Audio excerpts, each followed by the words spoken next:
Welcome to Just Rest, burnout tips for everyday radicals who are tired but not giving up. I'm your host, Nicole Havelka, bringing you tips and inspiration to help you feel seen and supported on your radical rest journey. Let's go.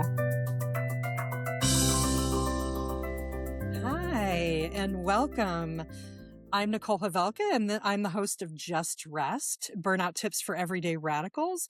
And this is a podcast for world changers who are tired but not giving up. And today I have the pleasure of being with Jacki Hayes, who I am so excited to talk to today about some of our human tendencies to avoid or put off or find excuses for not doing planning or other administrative tasks that can often help us do the things we want to do, but that we tend to avoid for one reason or another. And I know that I have my own silly little habits about that too. Though this isn't my special session, Jacki, I promise today. um, so here's a little bit about Jacki, and then I'll let her add anything that she wants to add to this. Jacki is an operations and system strategist who helps service providers build businesses that actually work for them, starting with the behind the scenes systems that support creativity and freedom. And her work combines human design, which I'm just learning about my human design, so we can talk a little bit about that, and combines that with smart custom strategy to help clients manage, lead, onboard clients, deliver services in ways that feel like energizing but not exhausting, and sometimes it can just feel awful, right? So she's known for a no BS approach and her ability to make complex systems feel simple, and her gift for asking questions you didn't know you needed to answer. And that's why I'm having her on the podcast for sure. And she's also host of a podcast that I really, really like a lot. And it's called Here's What I Learned, and a podcast about doing business your way. And as a true manifesting generator, if you don't know human design, you may learn a little more about that in a minute. She's usually juggling a few creative obsessions at the same time. And I love mentioning things that people do when they're not working, because that we are fully human, right? When she's not doing all this systems thinking, which she loves to do, you'll find her reading smutty fantasy novels, bouldering, or hiking somewhere off grid. All of those things I'm totally in favor of. So welcome, Jacki. It's so wonderful to have you today. Thanks for having me on the show. Absolutely. I'm so glad to have you. So before we get started, and I hope folks are getting used to this happening as part of the podcast, I'd like to start before we launch into our main part of the interview and learning more about you. I'd love for you to, like everyone here, both Jacki and myself and anyone listening, to take a deep breath before we get started. So why don't we do that? Take an inhale. Make that as full as it feels right, and then exhaling. And I have been saying this every time, but that always makes me feel better. I don't know about you. Yes. But yeah, calms down, gives the feeling of being more settled. So, Jacki, tell me a little bit more about your story and what brings you to starting your own business around system strategy. And I'm wondering, is there a burnout story in there somewhere? Because I've said this for other folks who I've interviewed who are actually in sort of this work that I do around helping people prevent or recover from burnout.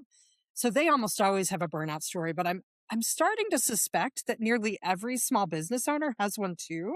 I'm wondering if there's somewhere in there in your story of like leading you to do this work, what's happened and what changed for you in order to get to that point.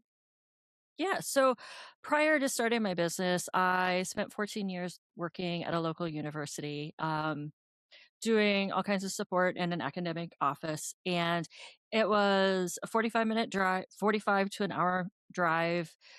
Add on to that, taking my kid to school beforehand, all of that. I was also at the same time a single mom, volunteer coaching his soccer team and working on my master's degree and fitting in time for my friends, all of those things. And people were saying to me, I don't know how you do it all. And I was like, I just do. And took me a very, also getting up to go to the gym at 5 a.m. So, all of the things. And it took me a really long time to realize that I had burnt myself out because it was just how you function. It's just how that's life. That's if I want to get all the things in, that's what I got to do. And like almost everybody else, I have run across COVID happened and completely changed everything.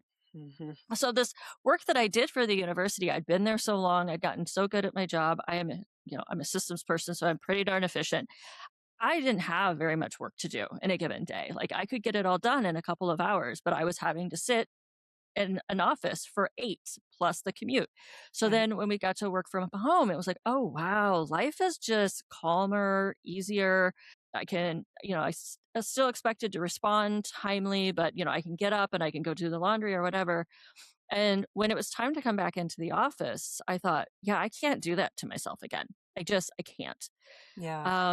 And so that's when I started out as a subcontractor for a VA agency, and things have evolved since then based on the skills that I have, the strengths I have, and what my clients appreciate out of what I can offer them. But it really came down to like, I just can't keep up that lifestyle anymore. I need to be able to be more in control of my schedule with who I work with, what times I work, how I start my day, etc. Yeah. Yeah. So then what shifted then when you did take that leap and say, I'm going to subcontract and eventually starting the business that you also have?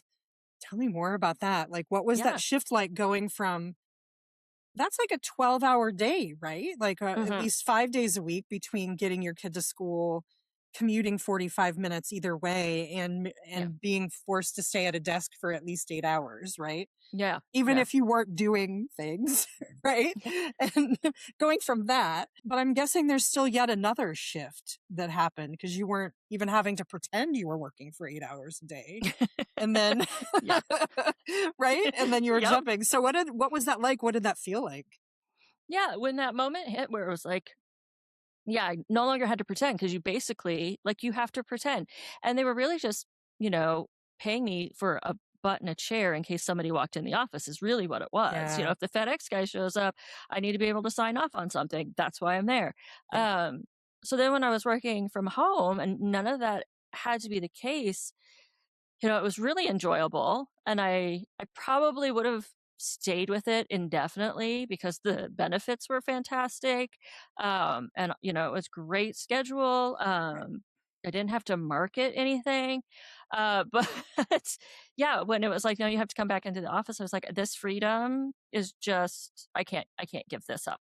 Yeah. And so I started with the subcontracting, and I did what a lot of people do. I stuck in that 40-hour week mindset, um, and filled up my roster of 40 hours of work a week with clients, not realizing that when you are billing by the hour, 40 hours is just a small portion of your work week. There's all this other Right. stuff that has to happen after. So I actually burnt myself out in like that first, 6 to 9 months of being a VA for this agency.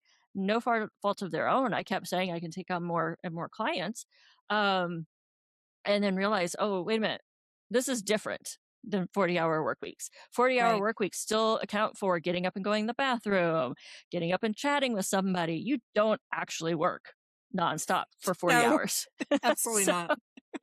so then having to have that shift, and it was causing me to work even longer days at home. So I had Yeah. to step back a little bit and reassess my money goals and my client load. And, if I continue to work as a subcontracting VA, it was going to limit my income. So I was going to have Hmm. more clients than I felt I was comfortable having.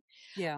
And that was one of the reasons I went out on my own, is because, had more control over all of that, the amount of clients, what I charged. And then it also, as I learned as a VA, I always jokingly say the weekly meetings I have with my clients where they were supposed to give me all the tasks that I was supposed to do for them in a week turned into strategy calls. Yeah. And yeah, and it was like, okay, well, that's what they value with me when they're working with me. Let's use that Yeah. and move forward with that. And what I'm hearing are like two burnout stories, really.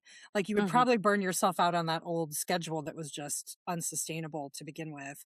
But then going, oh, well, surely I can book more clients. It'll be fine, right? Just keep booking Exactly. them when you're like, oh, wait, no, but you have to bill them now and you have to build in the time for all those other things that you learn that you have to do as a Mhm. small business owner or anyone who's running an organization of any kind. You would have to think through all of those layers of stuff if you don't have a staff team to do all of that for you, Yeah, yeah. if you're a small enough organization or team. So, one of the questions I also like to ask, because this is just my bent, is like, is there a spiritual, religious, or like cultural foundation to your rest practices, the way you rest, or the way that we're talking mostly about schedule management, but like even around managing your schedule. And I know in your bio and all over your website you mentioned using human design. I don't know if that's a factor in all of that, or maybe you have other influences as well. Yeah, so I've been a practicing pagan since my early 20s. And for those who are not very familiar with it, it ties a lot to nature and the seasons and learning to realize I live in Iowa, so it's very temperate. We have all four seasons. It's very cold in the winter, very hot in the summer. There's a reason why January and February is just hard to get going. It's because I'm not supposed to be. Everything else is sleeping. It's perfectly fine if I do too. So learning to, consider that in my life, it has been incredibly important. I just was having a conversation with somebody about the new year, and I'm like, New Year doesn't start for me really. I mean, yes, it starts January 1, but I'm not going to get really gung ho about stuff until like March when spring Right. starts. Like I start thinking about it at the beginning of February, but it's not until about the spring equinox that you're going to see me really going. And then it's from like spring equinox till to Halloween is, all of that.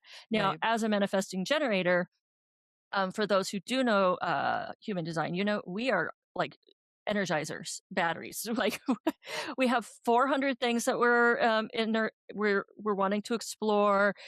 We want to do it now because as soon as we have the idea, we have to do it now. There's a little bit of reminding myself that even though I can, it doesn't necessarily mean I should, because we have a tendency to go all out and then we have to hibernate for long periods of time. So I can Mhm. either work with that or I can, which is what I tend to do because that's how I'm naturally wired to. But I remember that my go all out is not nearly as much in January as it would be in June. No, and I honestly wish the rest of the world would learn that too. That we try to do so many things, especially January, but even now into we're recording at the beginning of February. Like even now, it feels like things are just too fast for the season. I guess I've become more and Mhm. more attuned to that too. Like I quit trying to schedule like any kind of event, like any kind of public, even a webinar, something as simple as that, until at least no earlier than the third week of January, Yep. if at all in Mhm. January, because people just they're coming off of that like stretch of holiday usually and trying to get their brains back online. And like you said, this is just a slower time. Like everything is slow. Everything is wanting us to sort of sleep more and lean into that. Like just let it do that. Like let's just do that. And I know this year the weather has been super cold, and I'm also in the Midwest, so of the United States. So yeah, that's just something that's happening. That's for sure. Mhm. Yeah, thank you for sharing that. That's so exciting. I'm changing a little bit from how I've done things in the last few episodes of the podcast. And this is only number 5, friends. So, like, the pattern is still evolving as we go along. But what the reason I invited Jacki to join me today is because I'd like to talk through some of the typical objections that both of us get from people when especially the kinds of folks that we work with. These are do-gooders. These are people who really want to do important, purposeful, meaningful work in the world, tend to be very people focused people. That's not bad. None of that is bad, by the way. But then the sort of systems or administration stuff feels weird at minimum and sometimes feels like it's in opposition to what they do.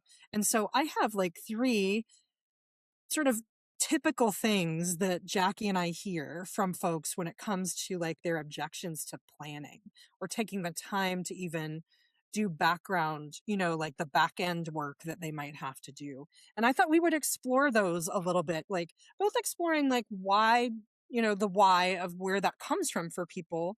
And I know that varies from person to person, but we can talk a little bit about that, but also to say, hey, maybe there's another way to look at this too. So let's talk through a little of those things, and we can even talk about what hangs us up too, because neither of us, even if we're systems oriented people, we have our own foibles, right?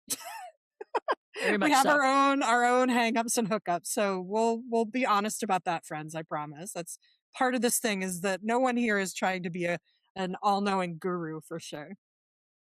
So here's the first one. This is the one that I hear very often. Like, oh, I know I should do more planning, but I just don't have time. Like, or it comes out as, there's always something more pressing happening. There's something in the moment that is getting my attention that feels more like an emergency, right? So talk a little bit about that. First of all, let's talk about, where does that come from? Where does the feeling of that come from? Do you think? I think, you know, from a lot of my experience and the people I've worked with, we think things are emergencies and they feel like emergencies and they're not. So, and part of that is just, the waters that we swim in, what we're told is important and not important, what is an emergency, non emergency, how much of the thing that is an emergency is you people pleasing because for some reason or another, hello, waving my hands here. But I think the very first thing to consider is this actually an emergency? Does this actually need to happen right now? Does it even have to happen at all? Like, what would happen if it didn't? Like, what's the worst thing that could happen if you didn't do it right now? But I think what people don't realize is that if you don't do the planning, more emergencies come up because you're always in reactive mode as opposed to being proactive. So if you can step back and give yourself some time to do the planning, to think about, if A happens, then what needs to happen, B, C, D. A lot of times, those things that keep coming up as emergencies will completely disappear because you've already thought about how to address them and they're already done. I don't know, Yeah. Nicole. Do you have the same Yeah, I mean, experience? that's definitely, once I can get people to do plan, like I host quarterly or have them hosting quarterly planning sessions, for example, and the people who do them, and if they haven't done them in the past, even if they're people who tend to be planners, this is really interesting. They tend to then say, wait, things aren't catching me by surprise as often if I do this advanced planning. And one of the things I think is a really important antidote to this, and to some degree, the people pleasing problem that you just mentioned, that I think maybe I'll put a pin in and maybe we could come back to in a moment, because that's a really important one, because I think that's really common for, especially for people socialized as women, frankly, to be oriented toward other people's needs all the time. But people, if they do the planning, are grounded in their priorities and values, and they have a different sense of grounding, and I think are better able to say no when that impulse to people please, or that impulse to address what everyone else thinks is their emergency that's coming up, like is coming up, and it kind of ends up on your desk. And that's, I bet you lived with that for a long time as an admin, right? Like that's sort of like, you could say that that's sort of your life in a way. You're like, Yep. everybody's just sort of like, hey, Jackie, I forgot to tell you about this thing I could have told you about a month and a half ago, but here I am today with that Hmm. thing that needs to be finished by 5. And by the way, it's 12:30 or whatever, right? Yep. Yeah. So how do you address that with clients and helping them make that transition? Because I think that's the part that's hard. If you're used to being reactive, your nervous system is wired for a particular thing, and your habits are just wired for a particular thing. Yeah, I think drop a pin on that wiring and habits and Hmm. such because there's a dopamine hit that can happen.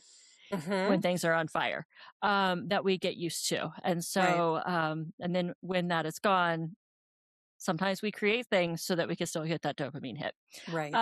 I think about when I talk to my clients who are getting ready to start onboarding team members, and they're like, well, it's just going to take me so long to document this, or it's just going to take me so long to train somebody to do this. I might as well keep doing it myself. And yes, it will take time to document it. It will take time to train somebody up front. But if you want to stop and pause, let's consider you're doing this, you know, for 2 hours every single week. And it's going to take you 5 hours this week to make sure you documented it well so that you can train them. Okay, so this week it did take longer. But now let's subtract 2 hours from every week forward. Maybe not at the beginning because they're going to have some questions for you. They're not going to get it completely right the first few times they do it. But eventually, you're saving yourself at minimum 8 hours a month for that one task. And so it really comes down to that aha moment of like, what can I do with 8 more hours? I mean, they could rest. That would be one thing. That would be Um, great if that would yeah, that happen. would be a great thing. Right. Which like that has always been my favorite thing to hear from clients. They start working with me and they're like, I took my very first weekend off since I started my business. Or I took my very first vacation and I didn't take my laptop with me. Yeah. And did your business fall apart? No, it was fine. And I'm like, yes. So I think having that experience of that free time helps, just once, a little taste of it. And then they're like, oh, okay, let's keep doing this. I like this. I want to have more of my time back. So, yeah. But Yeah. sometimes it takes an experience of having even just a half hour back of their day for them to get how important it is. Yeah. Yeah. And actually, this relates to something that's been I've noticed as a theme coming up in the conversations I've had for this podcast, and maybe even before, but it's really been noticeable to me in the last couple of weeks that it's also about creating a sense of safety for your body in that. Like the reason that your body is still being reactive is because it feels safe doing that. That's how it's making itself feel safe. And thank your body for that, by the way. Like that's there's a habit that was formed in your body because of stress or trauma or both or whatever that has served you in some ways. So let's not dismiss that Mhm. way can serve you, right?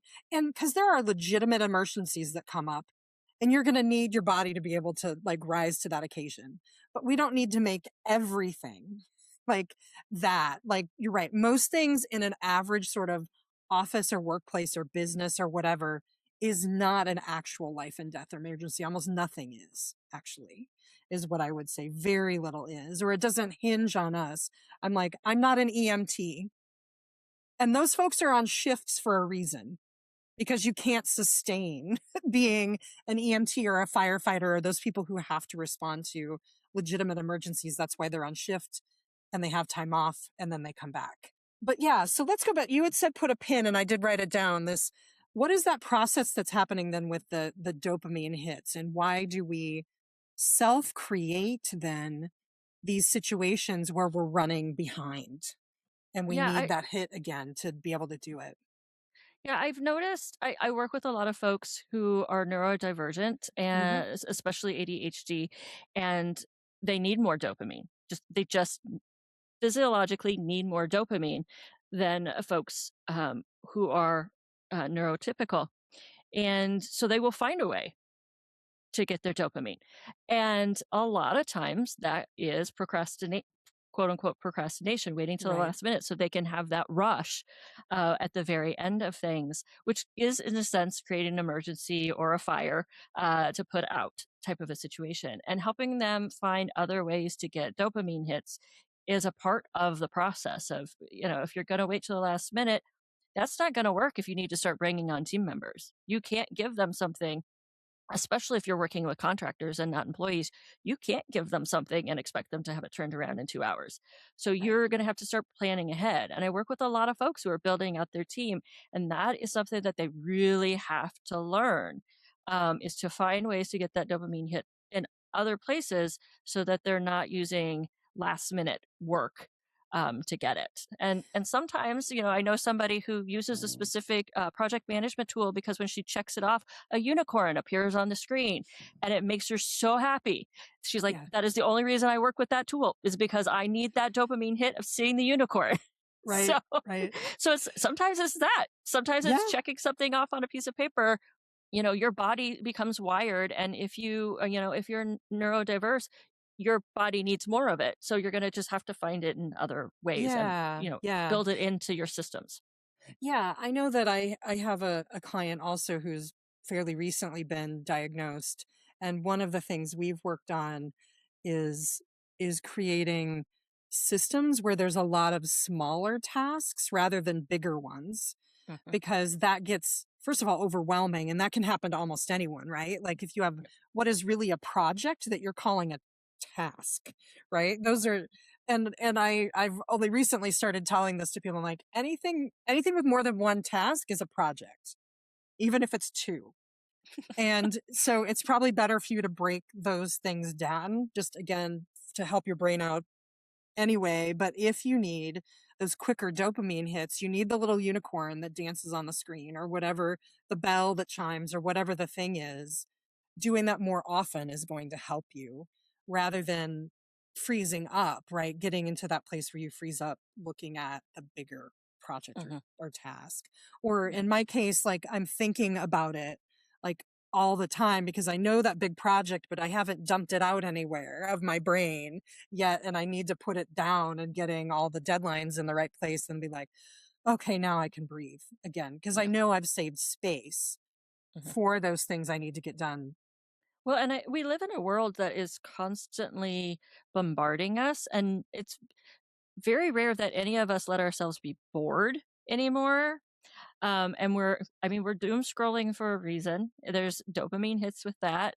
So, one practice I've been doing for the last few years is when I go to the doctor's office, when I get into the exam room, you have to wait for who knows how long, 10 to 30 minutes, whatever it happens to be. I don't let myself pick up my phone. I just make myself sit in this discomfort of boredom because I was like, when I was a kid, I am 50, so that'll put some perspective on this. I was bored all the time, and I had to figure out a way to entertain myself. And sometimes I was just making up stories in my head. Boredom wasn't a bad thing, and they will say for creative folks, you need boredom to be creative. So learning also to sit in those moments of discomfort, of boredom, of being in your own head or having to entertain yourself or whatever it happens to be, I think is something that goes a long way in helping too. Yeah, yeah. I know I did something similar to that. I last weekend got in a grocery line that was long. Like I went at one of the peak times, which was a bad idea. At that point I didn't need my grocery list anymore. I was done. So like, okay, then I'm going to set it down, give myself a screen break. A long line is really 5 minutes or something, right? And, we think it's a million miles long. It's really not that long. Like these little breaks from, and letting your brain and your body, that for that matter, like unfurl is the word I've been using a lot lately, like unfurl from all of that, the dopamine hits from the, which is really a stress response that's actually kind of not great for our bodies to be in that constant cycle. Like Mhm. you might be used to it, but it really is hard on our systems for sure. Here's another one, or another variation on the sort of challenge that people often have, which is like, planning and administration and those kinds of tasks take time away from relationships and human contact. I get that particularly, I'm a clergy person in the United Church of Christ. I have a lot of friends and colleagues who are pastors, especially local church pastors, or any of our friends in the business world who are coaches, um, who are very people oriented, right? And and again, we're putting this in the basket of not bad things. You care about people and you want to put them first.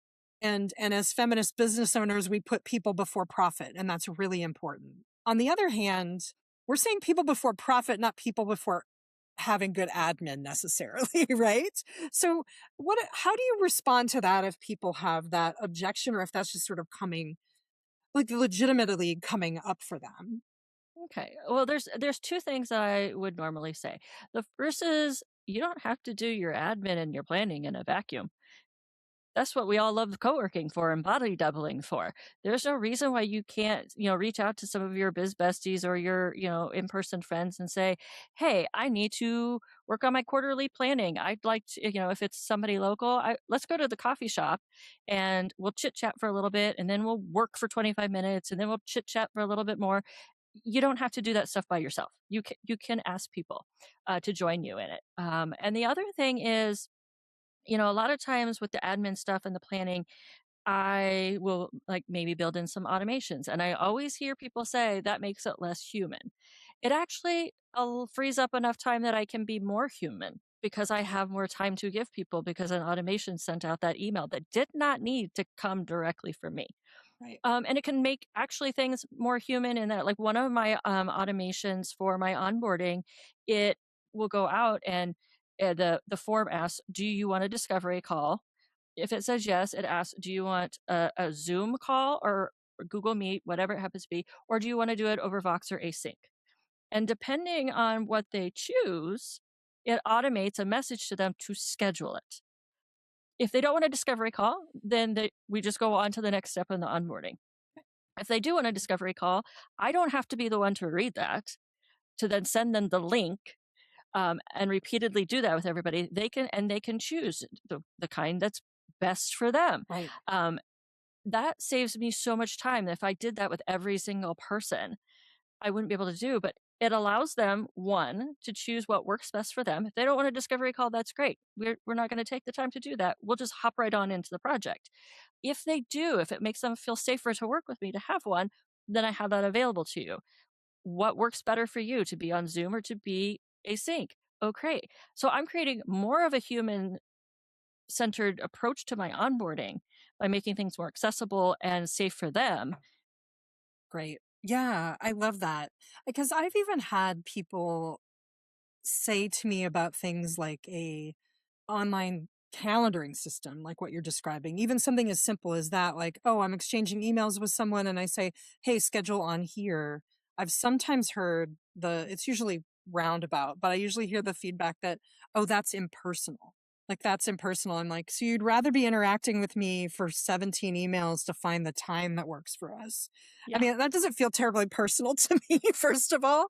And it's taking time away from me being relational with someone. That actually Yeah. takes time away from my ability to have a call with Mhm. someone or to do a visit or to lead a group or whatever the Mhm. thing you need to really do besides the admin part. Mhm. And I also love setting up automations for things that don't need me to do every single step manually, as well. And you're right. And you had said this, I think, in the first time too, is that it feels like it takes a lot of time on the front end. And that's Yeah. true to some Mhm. degree, right? You're going to spend more time building that thing, and learning how to, in some cases, maybe learning how to do it if it's a system you've never worked in before. But that goes away at some point. You pass that off to another person, or you pass that work off to an automated system that can just do it all for you and say, Exactly. here, this is exactly how it needs to be.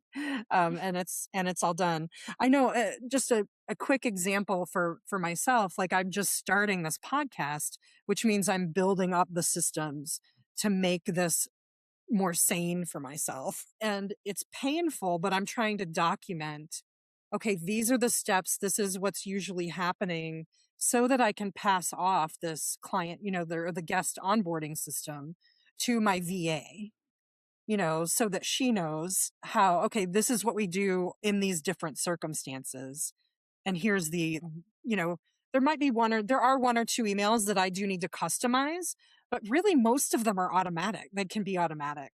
It enables me to spend more time researching who Jacki is, who my guest is, asking better questions, having a better podcast, and enabling us to get to know each like as a whole community. I call Yeah. the folks here rest rebels. The rest rebels get to know each other better. And I can spend my time on that, not on making sure all the emails got sent at the right time, which I'm currently doing. It is making me a little batty, but again, I'm documenting so that I can begin to pass that work off.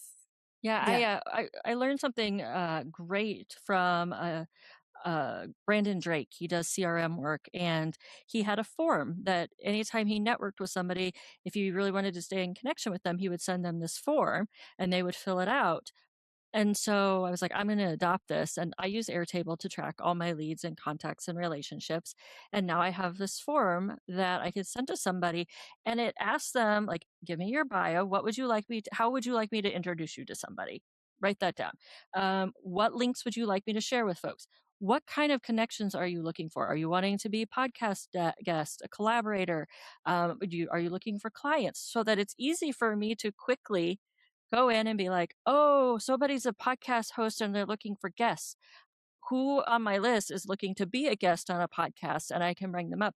It took time to set that up, but it's allowing me to be more human with those relationships. Yeah. And I have an automation. If I happen to know their birthday, it sends me an email, a week in advance to say, hey, so and so's birthday's coming up. So, they may have mentioned it to me once 3 years ago, but they're still going to get a happy birthday from me this year. Right. So, You're letting systems remember things for you. I know that when I was in seminary, I had when I was doing an internship, I had someone, my supervisor there, tell me that caring is remembering. And the reality is that most of us don't have, we don't have photographic memories. Some do, and that's great if you do, but the majority of us do not. And so what are the systems that you have for remembering? Because remembering someone's birthday, remembering those details about how they want to connect, knowing which way is a best way to communicate with them is something that then you don't have to keep in your brain, but you're caring and you are creating a system that cares enough about them and honors who they are, that you remember, like, again, you make a system that remembers for you, even if it's not all in your mind. A database or some other kind of system can, because that's literally all it does is yep, is keep data for you and reminds you of doing things. exactly. Ideally, Yeah. yeah, I love that. And even and I'm still getting better and better at this. One of the things that I've adopted that took me a long time to figure out how to do with my business, but then I've applied this to other things in my life, is like, here's the person I'm contacting with. When did I contact them last? When do I want to talk to them next? And like, what's that next step that I want? Because I probably am not going to remember. There's too many people, but I can pull up a spreadsheet and say, oh, who do I want to contact this week? That I can do pretty easily, even if it's manual emails, but at least I'm keeping track of all of those people. But you could even go a step further and be like, oh, I want this person to get this email at this time, or Yeah. whatever the case may be. Last thing that that Jacki and I both tend to hear, this can extrapolate to a whole organization sometimes. Especially newer or smaller ones will tend to be like, I'm not an organized person, or we're not an organized group. Like, that's a choice that you're making about what kind of culture you have in your organization. But people do it too. Individuals, I'm just not organized, and I just don't think that's just not for me. Like, that's just not how I'm going to roll. And how I think that one's a really tricky, because that's an identity piece for people, and it's really hard, as we all know. If there's something we think about ourselves, it is really hard to like unearth that. So how do you work with that? I'm even curious for my own tips and tricks here. How do you deal with that? Yeah, my very first question is, why do you think that?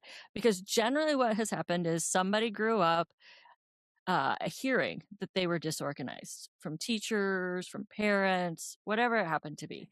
And what it really means is you're differently organized, not you're disorganized or not organized. It means that somebody judged how you organize things as not the right way because it didn't work for them. And a Hmm. lot of the work that I do with folks is helping them find ways that work for them, not somebody else. I often say, if you're, in the online space running a business, you always hear about all these tools you should be adopting, this project management tool or this CRM or whatever it happens to be. And I love tech, so I like to adopt them all, but that's because I like it. I'll have clients say to me, well, but it just works so much better with a piece of paper and a checklist. It works. Why are we changing this? I'm like, I get it. If you're going to start bringing on a team, sometime, there's going to have to Yeah. be adjustments because you have to be able to communicate certain things differently. But if this task here is working just fine for you, why are you judging it as not organized, not the right way, whatever it happens to be? Right. Because it's working. So, I may look at somebody else's desk and be like, I don't know how they find anything. And then I'll ask them a question and it takes them no time at all. Like their pile of paper over there isn't nicely stacked, but they know exactly where it's right in the middle and they can pull it right out for me. And I know for some folks who, again, are neurodivergent or have ADHD in some cases, that tactile feeling of the thing is actually way better for them than a million tech reminders that they might have that can get, I mean, on one level, it could give you a little bit more dopamine. On the other hand, it can quickly become overwhelming if you do too much with it. So tell me a little bit more about so is using human design, or again, if anybody's preferred personality system, like how would that impact your work with someone then? Like, so let's say, like, I'm just going to use myself as an example. I've only recently learned this. I'm a generator. We really like to finish things, apparently. And then on the Enneagram, which I know you also have on your website, your Enneagram type, which I know a little bit better as the Enneagram system. I'm an 8 with a 7 wing. Mm, Also like to get things done in that personality type, but heavy generators of ideas mm, in a, like, at least in my personality type. I can generate a million ideas and want to finish them all because that's sort of the way I think. In fact, you don't have to finish them all. You don't even have to start all of them. Using that as an example, like what do you do? Either for me, or if you want to use a different example than that generator yeah. type, like how would you, do you have someone do that personality typing if that's useful and then say, okay, this might work better for you? Is that something you might do? Yeah, yeah. Usually, I will ask folks to provide me with their Enneagram, their human design. Those are the two that I work with the most, but also Clifton Strengths, if they know their Myers Briggs, whatever they know. Even if, I do astrology, not very, like, I don't know that much, but I know enough that if that's what, speaks to them, we can Yeah. work with that. And then, of course, I always ask them what rings true to them because they're not 100% universal. Like, not every description of a Capricorn 100% fits me. The elements that ring true for me are the things that we need to consider. So, when it comes to human design and specifically, so if I were to say on board, a manifester versus a projector or reflector, manifestors are ready to go. Like, do not put pause. Like the second they sign, they want to start the project. Okay. Well, I need to remember if I'm working with a manifester that they're going to want that. But if I'm working with a projector or a reflector, they need time. Some need just to wait for their emotions so that, maybe it takes a couple of hours, usually more like a couple of days. So they need to pause a little bit before they sign that contract. They need to sit with their emotions, you know. Maybe the other is going to need 28 days. They need like the whole moon cycle. I am not going to make them feel safe if I'm bombarding them with reminders to sign a contract if I know that they're going to need the 28 days or the 48 hours to do that. So knowing that about my clients helps me serve them better, also helps me set up systems for them better. Because if I'm setting up a system for a projector, like I would set it up for a manifester who is ready to go, going to finish the thing, going to be done, or a generator who, again, is that energizer battery, keeps going, going, going until the thing is done, it's not going to work. It's just not going to. Enneagram, I'm an Enneagram 5. I need all the information in the world and then some before I feel comfortable going forward. But I'm a manifesting generator, which means once I get going, I just keep going and going, going and going until I find the other thing that has got my attention. And that's one of the reasons I set up the business the way I have is I discovered like I like doing the thing until I know it works for a person. And then I don't want to do it for you anymore. So like I'm in there for short-term projects. I'm not in there for Hmm. like doing it forever and ever because that's not how a manifesting generator works well. You're Right. just not going to get the best of us. Yeah, so that's some of the ways that to think about when you set up systems for yourself. Think about how you naturally work, not the way you should work, the way you naturally work. So if you were, asked a client one time who was having a hard time getting something done. And I was like, okay, I want you to think about an area of your life that you never have a hard time completing the task. What is it about that task? What is happening? Is it the time of day? Is it the task itself? Is it the way that you remind yourself about it? Is it, if maybe it's drinking water. Do you have multiple water bottles sitting on your desk so it's easy for you to drink? You don't have to get up, you're shortening the obstacles, whatever it happens to be. You got to think about how things work naturally for you and then build around that. I love that. And one of the things I love to do, and I actually just had this conversation a couple of days ago with someone that I'm like, I really like working to find the thing that works for you. I don't have, and it's frustrating for some people, I don't have this list of here's the 10 steps that I'm going to give you to success and succeed in in time management or getting enough rest in my case. I don't have that because what I do is I work with you as a human, knowing that the way you're going to do that is different than the way I do that, than the way you do that, and anyone else does. And so let's work on a system that works for you and the way your brain and your body prefer to work. And I love that question. I'm really bookmarking that for myself, even like, how do you naturally work? Like if you set aside the ways that your team works or the way that you think you should work, how would you just set it up? And I think most people stop themselves from doing that because they think that they can't or shouldn't for whatever reason. Now, I know we could keep having a conversation about this forever and ever for sure. So I conclude with four really questions for you that are a little bit quicker, hopefully, than the ones we were just like getting our hands dirty in. And what is one way that you rest? And that can be very simple. It can be as much as that tiny little break that you take to stare out the window or you already gave us a really good example by in a doctor's office or waiting room, you don't look at your phone, you just let yourself be bored for 10 or 15 minutes. But is there another kind of way that you rest that you really enjoy? Yeah, one of the things that I love about owning my own business is I get to have my slow mornings. I'm a morning person, but I am not necessarily very human.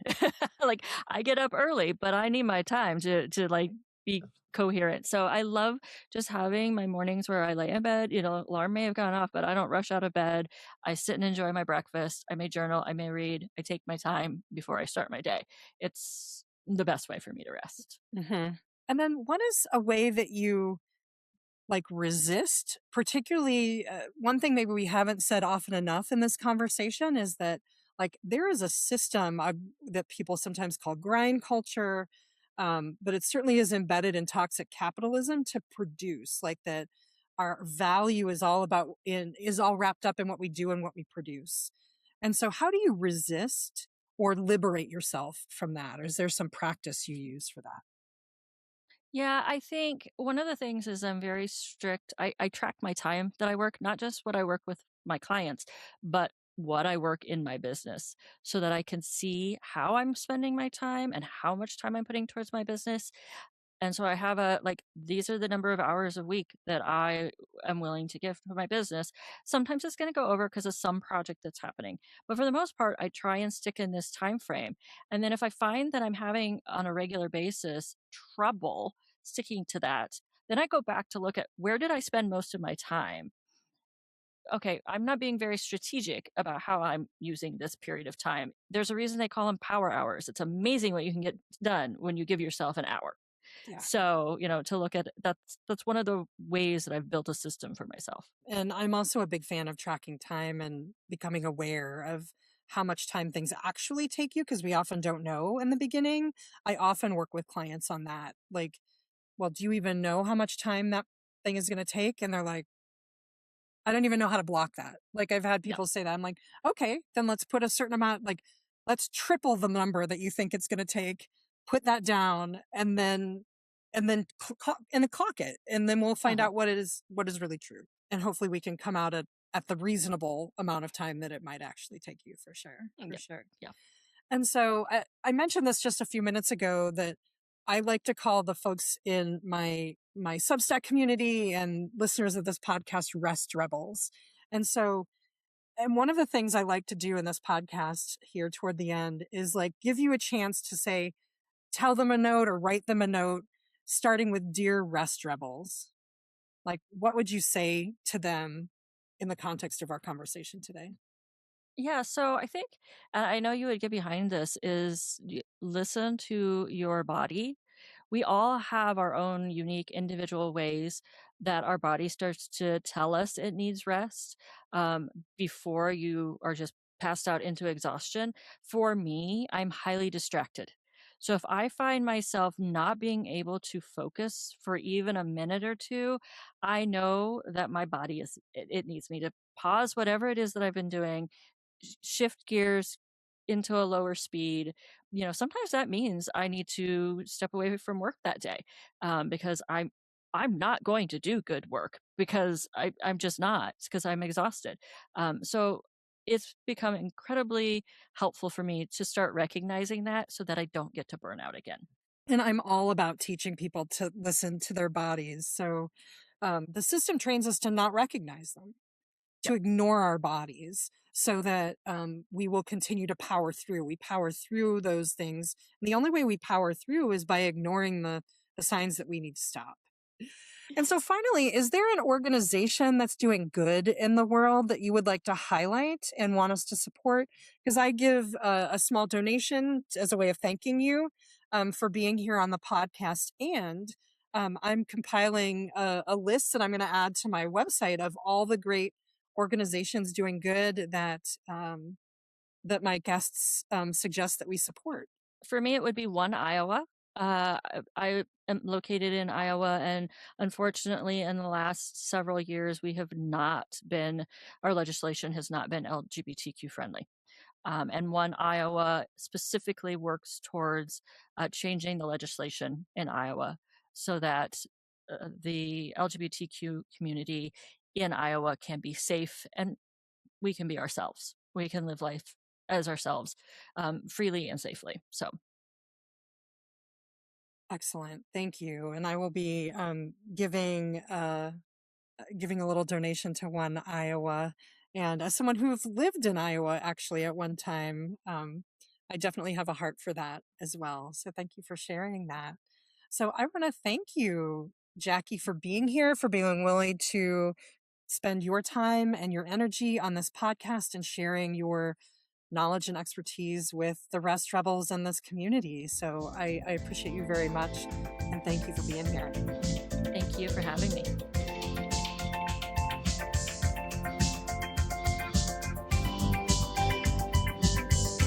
Thank you so much for listening to this episode. Remember, rest is not a retreat from the work we do in the world. It is the work. So if you're ready to rest and resist, here's what to do next. If you know someone who's running on empty, please share it with them. Hit subscribe wherever you're listening so you don't miss a single episode. Rate and review us so that other radicals can find us. Consider joining us on Substack at defythetrend.substack.com, where you'll find bonus content, tips for everyday living, community connection, and resources to keep you grounded. Radicals, remember, you are worthy of rest.